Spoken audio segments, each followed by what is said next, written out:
Hi అండి. నేను మీ స్వరాలి. అఖండ దీపం 31 భాగంతో మళ్ళీ మీ ముందుకొచ్చేసాను. స్టోరీ కనుక నచ్చితే లైక్ చేయండి, షేర్ చేయండి, ఛానల్ని సబ్స్క్రైబ్ చేయండి. అలాగే కామెంట్ చేయడం మర్చిపోకండి. ఇక లేట్ చేయకుండా స్టోరీలోకి వెళ్ళిపోదాం. సంతోష్ పాకెట్లో మొబైల్ రింగ్ అయింది. అతని రింగ్ టోన్ చాలా ఫన్నీగా అనిపించింది. మోహిని పిశాచి నేను, తాకిని విషూచి నేను అని పాట వస్తోంది. అదేంటి రింగ్ టోన్గా ఇలాంటి పాట పెట్టుకున్నారు? అవతలి ఫోన్ చేసిన వాళ్ళు ఎవరై ఉంటారు అని ఆలోచనలో పడిపోయింది మైథిలి. ఆ రింగ్ టోన్ వినగానే సంతోష్కి ఫోన్ చేసింది ఎవరో తెలిసిపోయింది. వెంటనే ఫోన్ని సైలెంట్లో పెట్టేశాడు. మైథిలి అయోమయంగా చూస్తూ ఉండడం చూసి, ఎవరు ఫోన్ చేశారా అని ఆలోచిస్తున్నావు కదా అని అన్నాడు సంతోష్. మైథిలి ఏమీ మాట్లాడకుండా అవును అన్నట్టుగా సైగ చేసింది. సరయు కాల్ చేస్తోంది అని కూల్గా చెప్పాడు సంతోష్. సరయు పేరు చెప్పగానే మైథిలి భయంగా కొంచెం పక్కకు జరిగింది. నువ్వు ఎవ్వరికీ భయపడాల్సిన అవసరం లేదు, గుర్తుపెట్టుకో. ఒకవేళ వాళ్ళు వచ్చి నీ ముందు నిలబడినా నువ్వు ధైర్యంగా ఉండాలి. ఎలాంటి పరిస్థితులు ఎదురైనా సరే ధైర్యంగా ఎదుర్కోవాలి. నేను చెప్పేది అర్థమవుతుందా అని అన్నాడు సంతోష్. ఇప్పుడు అదంతా తనకు ఎందుకు చెప్తున్నాడో అర్థం కాలేదు, కానీ మైథిలి అర్థమైంది అన్నట్లుగా తల ఊపింది. నువ్వు నా గురించి విన్నది, ఇప్పుడు అనుకుంటూ ఉన్నది ఏదీ నిజం కాదు మైథిలి. త్వరలోనే నీ అన్ని ప్రశ్నలకు సమాధానంగా వస్తాను. అప్పటి వరకు నా కోసం వెయిట్ చేస్తూ ఉండు. అస్సలు బాధపడద్దు. నా మీద నమ్మకం ఉంది కదా అంటూ ఆమె గడ్డం పట్టుకుని అడిగాడు సంతోష్. మీకు మీకు ఆస్తిపత్రాల మీద సంతకాలు ఏమైనా కావాలా? ఒకవేళ కావాలంటే చెప్పండి. మీరు ఎక్కడ సంతకం పెట్టమంటే అక్కడ పెడతాను. నేను దేనికి ఆశపడను అని తడబడుతూనే అడిగింది మైథిలి. సంతోష్ ఒక్కసారిగా విసుక్కుంటూ ఆమెకి దూరంగా జరిగాడు. నువ్వు విన్నదేది నిజం కాదు అని చెప్తున్నాను కదా, ఇంకా అదే పట్టుకొని కూర్చుంటావేంటి? ఒకవేళ నాకు ఆస్తిపత్రాల మీద సంతకాలే కావాలి అంటే నీ చేత సంతకం పెట్టించడం ఎంతసేపు పని నాకు? అంటే నేనిప్పుడు నాటకం ఆడుతున్నాను అనుకుంటున్నావా అని కోపంగా అడిగాడు సంతోష్. అలా అని కాదండి, మీరు నాతో ప్రేమగా ఉంటే చాలా బాగుంది. ఒకవేళ నాలో కూడా ఆశలు పెరిగి జీవితాంతం మీ ప్రేమ నాకు సొంతం కావాలి అని అనిపించచ్చు. అప్పుడు మీరు నన్ను వదిలి వెళ్తే ఆ నరకం నేను భరించలేను. అందుకే ఇప్పటి నుంచి నన్ను నేను సిద్ధం చేసుకుంటున్నాను అని బాధగా అన్నది మైథిలి. నీ కళ్ళకి నేను ఎలా కనిపిస్తున్నాను? ఒక అమ్మాయి మనసుతో అంత దారుణంగా ఆడుకుంటాను అని ఎలా అనుకుంటున్నావు? సరే, నా మీద నీకు నమ్మకం కలిగే వరకు మళ్ళీ నా ముఖం నీకు చూపించను, సరేనా? నేను వెళ్తున్నాను అంటూ అక్కడి నుంచి లేచి తలుపు దగ్గరికి వెళ్ళాడు సంతోష్. వెనక నుంచి మైథిలి అతనిని ఒక మాట అడిగింది. మరి సరియు కూడా ఒక అమ్మాయే కదా? అదీ కాక తను చిన్నప్పటి నుంచి మీ మీదనే ఆశలు పెట్టుకుంది అని ప్రశ్నించింది మైథిలి. నువ్వు చాలా తెలివిగా మాట్లాడుతున్నావు మైథిలి. నీ అభిప్రాయానికి నేను గౌరవం ఇస్తాను. ఇక వెళ్తున్నాను అని చెప్పి ఇంకా ఒక్క నిమిషం కూడా అక్కడ ఉండకుండా బయటికి వచ్చేశాడు సంతోష్. సంతోష్ గదిలో నుంచి బయటికి వచ్చేటప్పటికి అతనికి ఎదురుగా వచ్చింది నీల. బావా, ఎప్పుడొచ్చావు అనుకుంటూ ఒక్కసారిగా సంతోష్ దగ్గరికి వచ్చి అతని భుజాలు రెండూ పట్టుకొని ఎగురుతూ అడిగింది నీల. ఇంతకు ముందే వచ్చాను నీల, ఇంతకీ నువ్వెప్పుడు ఇక్కడికి వచ్చావు అని అడిగాడు సంతోష్. వాళ్ళిద్దరూ ఇలా క్లోజ్గా మాట్లాడుకోవడం చూస్తూ ఉంటే మైథిలికి ఎందుకో ఇబ్బందిగా అనిపించింది. మైథిలిని గమనిస్తూనే ఉన్న సంతోష్ కావాలనే నీలతోటి కొంచెం క్లోజ్గా మాట్లాడాడు.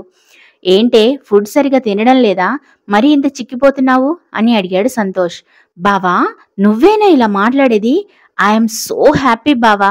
పద, కాసేపు కూర్చొని కబుర్లు చెప్పుకుందాం. నువ్వు అసలే మంచి మూడ్లో ఉన్నట్టున్నావు అన్నది నీల. లేదు నీల, చాలా అర్జెంట్ పనుంది, వెళ్ళాలి.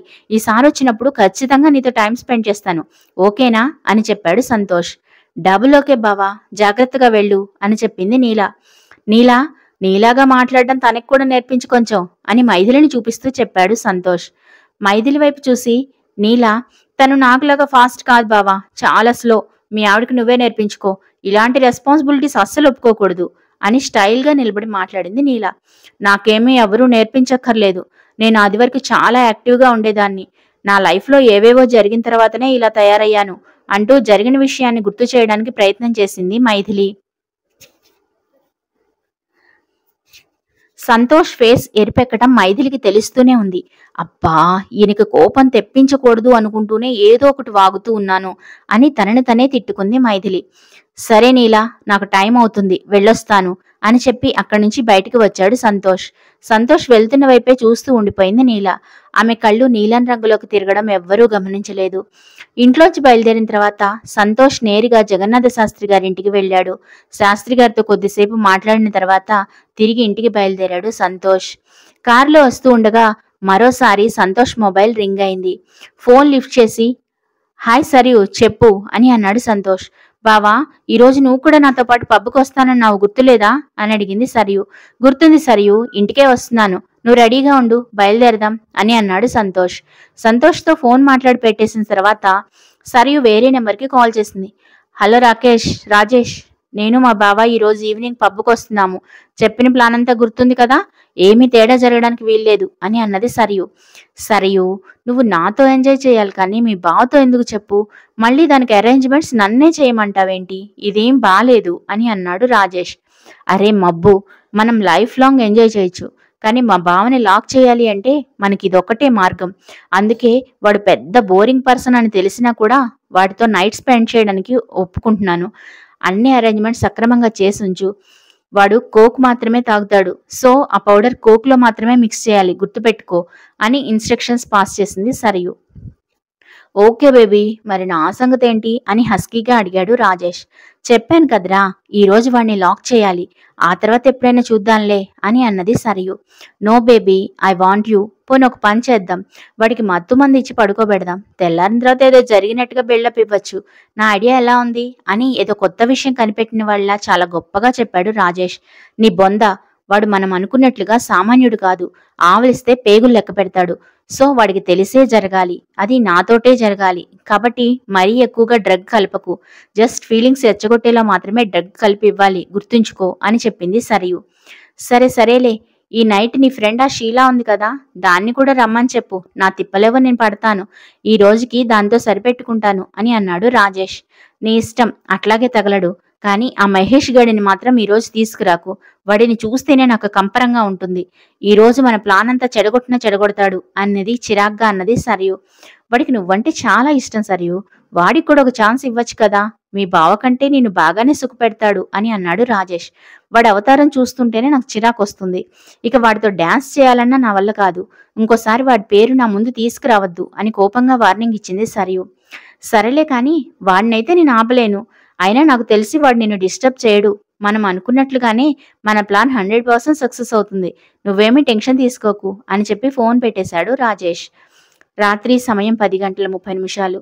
సిటీకి బయట ఒక ప్రైవేట్ క్లబ్.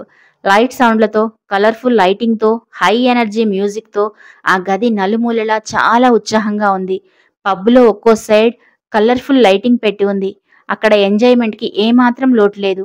సరిగ్గా అదే సమయంలో ఆ క్లబ్ బయట ఒక కారు వచ్చి ఆగింది. అందులోంచి స్టైల్గా కిందకు దిగారు సరియు, సంతోష్ ఇద్దరు. సరియు గ్లామరస్గా డ్రెస్అప్ అయి ఉంది, సంతోష్ కొంచెం ఫార్మల్గా కనిపిస్తున్నాడు. ఇద్దరు పబ్లోకి అడుగుపెట్టారు. ఒకరి చేతిలో ఒకళ్ళు చేయి పట్టుకొని చాలా అన్యోన్యంగా ఉన్న కపుల్స్ లాగా ఎంట్రీ ఇచ్చారు సరియు, సంతోష్ ఇద్దరు. అక్కడ వాళ్ళ కోసం అప్పటికే రాజేష్, మహేష్, శీల, మరో ఇద్దరు కుర్రాళ్ళు, ఇద్దరు అమ్మాయిలు వెయిట్ చేస్తూ ఉన్నారు. వాటర్ ఫౌంటైన్ దగ్గర ఉన్న ఓ స్పెషల్ లాంజ్లో వీళ్ళిద్దరు కూర్చున్నారు. మ్యూజిక్ బ్యాక్గ్రౌండ్లో నెమ్మదిగా రాజేష్ ఆర్డర్ చెప్పాడు. అందరూ కలిసి చిన్న చిన్న డ్రింక్స్ తాగుతున్నారు. డాన్స్ ఫ్లోర్ మీద సిచ్యువేషన్ మరోలా ఉంది. నిమిషానికి మ్యూజిక్ బీట్ మారిపోతూ ఉంది. సరియు ఒక్కసారిగా సంతోష్ వైపు చూసి, బావా షల్ వి డాన్స్ అని అడిగింది. నో Sarayu, I'm not interested, you carry on అని సున్నితంగా తిరస్కరించడానికి ప్రయత్నం చేశాడు సంతోష్. కానీ సరియు అతని మాటలు వినిపించుకోలేదు. కామాన్ బావా, డాన్స్ వేస్తే మంచి కిక్ వస్తుంది, పబ్కి వచ్చేదే ఎంజాయ్ చేయడానికి కదా అని అతనిని ఫోర్స్ చేయడానికి ప్రయత్నం చేసింది సరియు. నాకు ఇలాంటివన్నీ నచ్చవని తెలుసు కదా సరియు, నన్ను ఇబ్బంది పెట్టకు, నువ్వు వెళ్ళి డాన్స్ చెయ్యి, నేను ఇక్కడ కూర్చొని చూస్తూ ఉంటాను అని అన్నాడు సంతోష్. నాకు తెలుసు బావా, నువ్వు నాతో బలవంతంగా పబ్కు వచ్చావు, అంతేకాని నా మీద ప్రేమతో కాదు కదా అంటూ అతనిని ఎమోషనల్గా లాక్ చేయడానికి ప్రయత్నం చేసింది సరియు. అలాంటిది ఏమీ లేదు సరియు, నేను కూడా ఈరోజు ఫుల్గా నీతో ఎంజాయ్ చేయడానికే వచ్చాను, బట్ నాకు డాన్స్ మీద పెద్దగా ఇంట్రెస్ట్ లేదు, అదే చెప్తున్నాను అని మరోసారి సున్నితంగా తిరస్కరించాడు సంతోష్. ఓకే బావా, నువ్వు ఇక్కడే ఉండు, నేను కాసేపు డాన్స్ చేసి వస్తాను అని వెళ్ళి సరియు కాసేపు డాన్స్ చేసింది. ఆ తర్వాత ఆయాసపడుతూ వచ్చి సంతోష్ పక్కన కూర్చుంది. నువ్వు నాతో ఇలా పబ్బుకొస్తావని నేను అస్సలు ఎక్స్పెక్ట్ చేయలేదు బావా. I'm very very happy today అన్నది సరియు. నీ హ్యాపీనెస్సే నాకు కావాలి సరియు. ఇక నుంచి నేను హ్యాపీగా చూసుకుందామని ఫిక్స్ అయిపోయాను అంటూ మొహంపై పడిన జుట్టుని వెనక్కి నెడుతూ చెప్పాడు సంతోష్. వావ్ బావా, నువ్వేనా అసలు? నాకు చాలా ఆశ్చర్యంగా ఉంది అంటూ అతని 2 చేతుల్ని తన చేతిలోకి తీసుకొని సంతోషంగా అన్నది సరియు. అంతలో అక్కడికి రాజేష్ వచ్చి 2 కోక్ టీస్ తీసుకొని వచ్చాడు. అవి 2 సరయుకి సంతోష్కి మధ్యలో పెట్టి, తీసుకోండి బ్రదర్, మీరు కాక్టైల్ తాగరట్టు కదా సరియు చెప్పింది అని చిన్నగా నవ్వాడు రాజేష్. అవునవును, నాకు ఏది ఇష్టమో ఏది ఇష్టం లేదో ప్రతిదీ సరయుకి తెలుసు. That's why I want to marry her అన్నాడు సంతోష్. సంతోష్ మాట్లాడిన మాటలకు సరయుకి నిజంగానే ఒక పెద్ద ఏనుగెత్తికినంత ఆనందం కలిగింది. సరయు సంతోష్కి కనిపించకుండా రాజేష్ని అక్కడి నుంచి వెళ్లిపోమన్నట్టుగా వేలుతో సైగ చేసింది. రాజేష్ నెమ్మదిగా అక్కడి నుంచి పక్కకు వచ్చేసి షీలాతో డాన్స్ చేయడం మొదలుపెట్టాడు. షీలాతో డాన్స్ చేస్తూనే ఓ కంట సంతోష్ని గమనిస్తూనే ఉన్నాడు.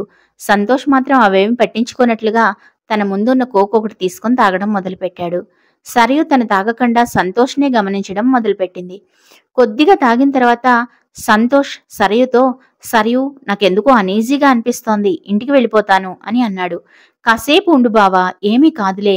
ఇంతకీ నేను నిన్న ఒక క్వశ్చన్ అడుగుతాననుకుంటున్నాను, అడగచ్చా బావా అని అన్నది సరయు. సంతోష్ కొంచెం మత్తుగా, చెప్పు సరయు, నువ్వేం అడిగినా సమాధానం చెప్తాను అని అన్నాడు. మీకు నిజంగానే ఆ మైథిలి ఎక్కడుందో తెలీదా బావా అని అడిగింది సరయు. ఇప్పుడు నేను మంచి మూడ్లో ఉన్నాను సరయు, అనవసరంగా దాని పేరు గుర్తు చేసి నా మూడ్ పాడు చేయకు అని తడబడుతూ అన్నాడు సంతోష్. మత్తులో కూడా అదే మాట అంటున్నాడు అంటే బావ చెప్పేది నిజమే అయి ఉంటుంది అనుకుంది సరయు. అతడు చెప్పే మాటలన్నిటినీ కూడా వీడియో రికార్డు చేస్తోంది సరయు. తను తీసిన వీడియోని ఎప్పటికప్పుడు భువనేశ్వరీదేవికి పంపిస్తోంది. భువనేశ్వరీదేవి సరయుకి ఒక మెసేజ్ పెట్టింది. ఆ మైథిలి వాళ్ళ తమ్ముణ్ణి ఎక్కడ వదిలిపెట్టాడో అడుగు అని భువనేశ్వరీదేవి మెసేజ్ పెట్టింది. బావా, ఉదయం నువ్వు కారులో వెళ్తూ ఉండగా ఒక అబ్బాయి నీ కారు కడ్డొచ్చాడట కదా, నిజమేనా అని అడిగింది సరయు. నిజమే సరయు, కానీ ఆ విషయం నీకెలా తెలిసింది అని అడిగాడు సంతోష్. ఏం లేదు బావా, మా ఫ్రెండ్స్ ఆ టైంలో అక్కడే ఉన్నారు అని కవర్ చేయడానికి ప్రయత్నం చేసింది సరయు. అవునా, పూర్ ఫెలో, కొంచెం ఉంటే నా కారు కింద పడి చచ్చుండేవాడు, నేనే కాపాడాను అని చెప్పాడు సంతోష్. అవునా పాపం, మరి ఇప్పుడు అబ్బాయి ఎక్కడున్నాడు బావా? తనని నువ్వే కారులో తీసుకెళ్ళావట కదా అని అడిగింది సరయు. వాళ్ళిద్దరూ మాట్లాడుకునే మాటలన్నింటినీ భువనేశ్వరీదేవి చాలా శ్రద్ధగా వింటోంది. ఇప్పుడు సంతోష్ చెప్పే సమాధానం మీదనే ఆమె నెక్స్ట్ ప్లాన్ ఆధారపడి ఉంది. చెప్పు బావా, ఆ అబ్బాయిని ఎక్కడ డ్రాప్ చేశావు అని మరోసారి ప్రశ్నించింది సరయు. సరయు, మనం అసలు పబ్బుకి ఎందుకు వచ్చాము? మనం ఎంజాయ్ చేయడానికి కదా. నువ్వు ఎవరెవరి గురించో ఎందుకు మాట్లాడుతున్నావు అంటూ కొంచెం విసుగ్గా తడబడుతూనే అన్నాడు సంతోష్. ఏదో క్యాజువల్గా అడిగలే బావా అంటూ తన ముందున్న కోక్ తాగడం మొదలుపెట్టింది సరయు. చెప్పు సరయు, నెక్స్ట్ ఏం చేద్దాము అంటూ సరయు చేతిని పట్టుకొని గట్టిగా ప్రెస్ చేసి ఆమె కళ్ళల్లోకి సూటుగా చూశాడు సంతోష్. గురుడు లైన్లో పడుతున్నాడు, ఇంకొద్దిసేపు టైం ఇద్దాము అని తన ప్లాన్ సక్సెస్ అవుతున్నందుకు హ్యాపీగా ఫీల్ అయింది సరయు. నీ ఇష్టం బావా, ఏం చేద్దామో నువ్వే చెప్పు అంటూ సిగ్గుపడుతూ అడిగింది సరయు. అప్పుడే సరయు ఒక విషయం గమనించింది. సంతోష్ ఇంకా పూర్తిగా కోక్ తాగలేదు.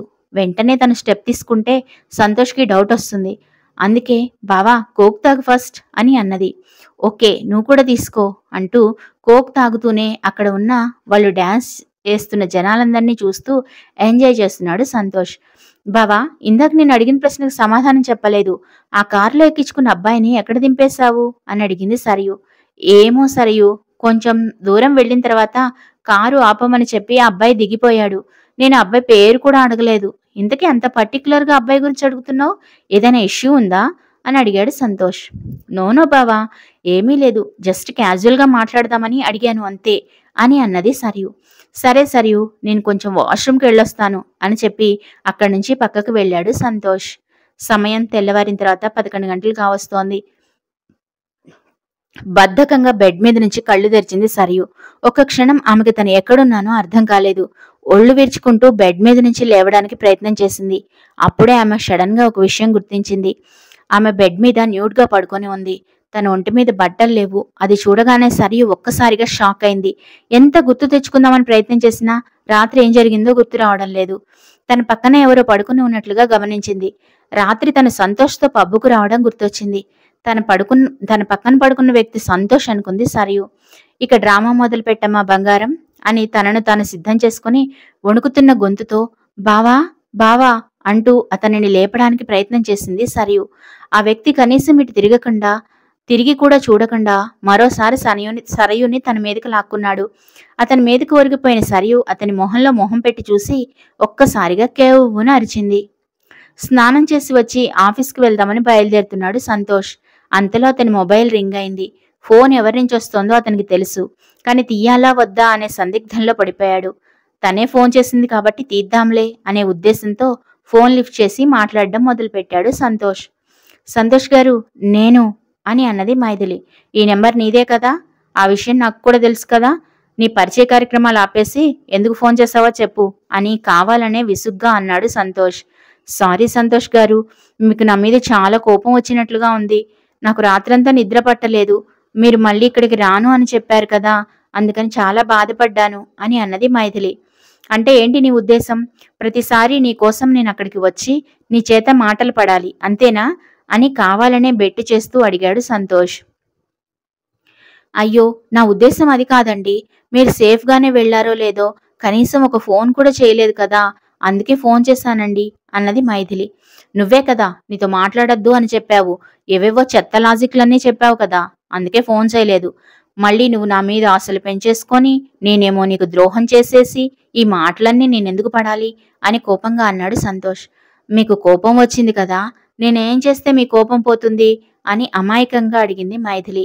నేనేం చెప్పినా చేస్తావా నిజంగా అంటూ చిలిపిగా అడిగాడు సంతోష్. ఇక ఆ తర్వాత మైథిలి పరిస్థితి గురించి చెప్పేదేముంది?